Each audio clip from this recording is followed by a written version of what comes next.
મિત્રો, મહાભારતના યુદ્ધના મેદાનમાં જ્યારે દુર્યોધને કહ્યું કે બધાએ પોતપોતાની જગ્યાએ રહીને ભીષ્મ પિતામહનું રક્ષણ કરવાનું છે, ત્યારે તેણે અજાણતા જ જીવનનો એક મોટો પાઠ આપ્યો હતો. આ શ્લોક આપણને સમજાવે છે કે સંગઠન અને જવાબદારી શું હોય છે. આપણા જીવનમાં પણ કોઈ પણ મોટું કાર્ય ત્યારે જ સફળ થાય છે જ્યારે ટીમના દરેક સભ્ય પોતાની મર્યાદામાં રહીને એકબીજાને ટેકો આપે.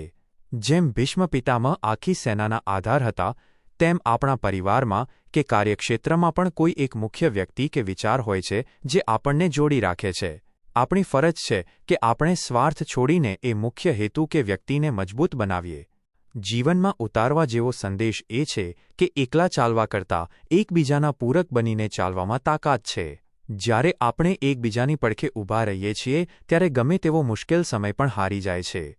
યાદ રાખજો, જ્યાં સંગઠન છે ત્યાં જ વિજય છે. એટલે જ વિરોધી બનવાને બદલે એકબીજાના રક્ષક અને સમર્થક બનો. જે દિવસે આપણે અંગત ઈર્ષ્યા છોડીને એક લક્ષ્ય માટે સાથે મળીને લડતા શીખી જઈશું, એ દિવસે સફળતા આપણા કદમ ચૂમશે. જય શ્રી કૃષ્ણ.